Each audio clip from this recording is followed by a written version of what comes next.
kiss that glaring summer sun goodbye because I just installed an electric sunshade. Now, I first started seeing these little sunshades pop up a few months back now, but I waited to buy one because I knew exactly what I wanted and I knew what features I wanted mine to have. So throughout this video, I'll go through what those little features that were important to me are and why I chose to buy this particular one who had all of those features. So I'm going to walk you through step by step how to install this sunshade in the Cybertruck. And if you stick around to the very end, I'll give you my 2 cents worth in a review and what I think of it. But first, let's start with the unboxing. So this came in a gigantic box, which to me was good news because that meant obviously I'm not getting out of the installation process, but now the release won't be an assembly process. So it comes in one big piece. And as everything I've gotten from TESStudio, it comes really well packaged. Then just some really basic hardware and a transformer and a little screwdriver. Okay, so a little bit to my surprise, in order to get to this electric, I actually have to open up this little frunk and get to it from actually down below. If you want to see a video on how to do that, I'll put the link below. So I'm going to blow through it right now to get to the next step. So as I mentioned, if you want to see the video of how to get this frunk out, I'll put that link down in the description below. But really, it's pretty simple. Once you've done it a couple times, there's a top piece of plastic, pulls out with some clips.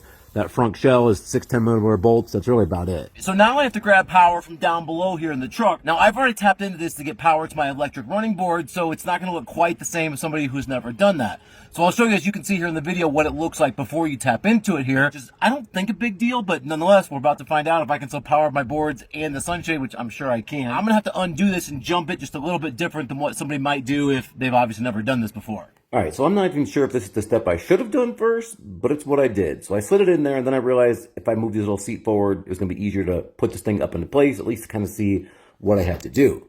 So on the front of this shade, there's 2 little L brackets which are stuck underneath like this little felt piece. Now this whole little piece could pop off, so those little pieces there you see have to slide up underneath that, so they're going to look something like this when they go up flush with the glass. One went in easy, but the other one made me pull this down first, which was not an issue because it just pulls out with some little plastic like rivet type clips, and it just pops back into place. It's going to look something like this. I pulled it out just enough where it kind of wedged against the back. Okay, so I did this wrong a couple times before I figured it out. So when putting these little bumpers in, you're going to have 4 smaller ones that look like this. Again, they're going to have felt on one side and plastic on the other. The felt's always going to go up by the glass. But you're also going to have a larger one. Now, I initially thought the larger one went way up by the front, but then I initially thought the larger one went way by the back, but it doesn't. Oddly enough, it actually goes in the middle. So when you stretch this out along here, this little control is going to be getting wider. So this gap grows. It starts really small down here and it grows and it gets down here. So this larger one here is going to be in the middle, which is going to be forces it open. Now you don't have a third largest one because the very end, you're actually going to put here on the back side underneath here. And so it's going to be grabbing from this side and not from this side. And again, here's the 2 side by side. There's the larger one, and then the shorter one there is going to go towards the front middle of the truck. Again, so here's the large size one. And I'd say it's a medium level force to push this into that sidewall. Then the small one is going to go here in the back. Again, I would describe this as just a medium level of force. And once you have it in all the way, it just clips over that little ridge in the little bracket. And then it's just a matter of finding the open hole in the bracket itself and screwing it in. And then it's the same steps over on the other side. Okay, so now that I got all 6 of those little mounting pads up in the ceiling and the rack is completely screwed to those, now I have to deal with this, the wire, and these 2 wires here, the red and the black, are what are eventually going to run all up to the front of that truck to attach that power feed to actually give this whole thing power. So I don't know that there's an exact path you have to follow, but this was the easiest because this whole little center section kind of pops out if you pull some clips, and it does have to pull with a decent amount of strength. But once you pop this down, you can slide it in, then you kind of slide over. I kind of moved around my mirror there. Then I don't totally remove it, this little side trim here along the door and window, but I just tuck this in all the way around. Same thing, I tuck it in all the way around. Then when I get down to this lower section, this is where it gets a little more tricky. I pulled out this little weather stripping, then this little piece of the edge of the dash, and this little lower piece, again, just some clips that exposed a big cavity I was going to be able to fish some wires through. Okay, so now the point where this little wire here, this is what we just pulled through. So I'm going to run this cord down here. I'm actually going to go into the cavity of the car. Then I'm going to come back up inside the little hollow of the car, out this little hole right there. And the reason I have to go down then back up is just because there's no direct access from inside to the outside right there. There's a little hollow of the truck inside. Again, I'm going to go down, kind of come back up inside. Now I have a little grommet in there because I added that when I put in the electronic running boards and I had to fish the wires up back the same. So before that, it was just a little metal hole. I'm going to go down inside the truck here and fish my wire out through that little hole, and then we're going to find a little cavity and run it up to the front of the truck. Okay, so it's going to be a little tricky to get from that hole that grommet's coming out down in through the side of the truck. So I'm going to use this tool here. I don't know if you've ever seen one of these before. I get these at Harbor Freight, and this one I've had forever. It's all beat up, but this is really cool because if you pull on this little handle here, it's going to extend out a little claw here. I think you can see that there.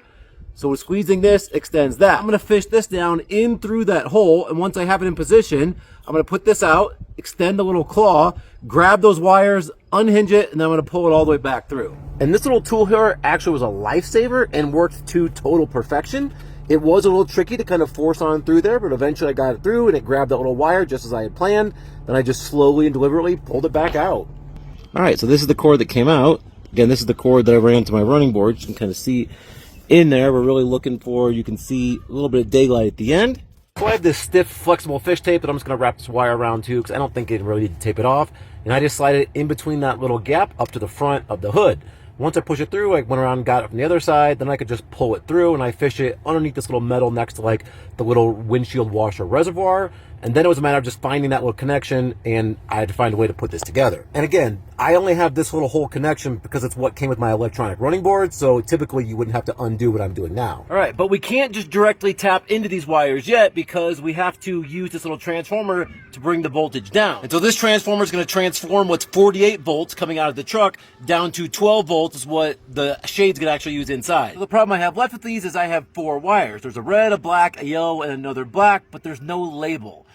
So I don't know which ones go in, which ones go out, so I think I'm going to actually be forced to use the instructions. Okay, so the directions say red and black go in. So I'm going to take the power from the truck and run it into this reverter, and then the out is going to be the yellow and black. So the transformer came with these little quick connects on all 4 wires, but I'm just wire nutting these now, so I just cut off and just strip down the black and the red wire, which of course now I have to join to that little transformer first, but also I have to tie back in my running board, so it's really 3 wires. So do the same thing with the red wires, then do the same thing, obviously, then with the black. Then the quick connects left on the transformer do quickly connect to the remaining wires from the Sunshade. Then it's a matter of just tucking it back up into place. All right, now I'm gonna go ahead and power it back on before I put everything back together just to make sure everything works. If you don't know how to do that, I'll show you here on the screen really quick. All right, so you gotta bring up the main menu, which is just the little car icon down low. Once you bring that up, you're gonna have the whole drop-down menu. You're looking for outlets and mods. Once you select outlets and mods, you're gonna see this screen here.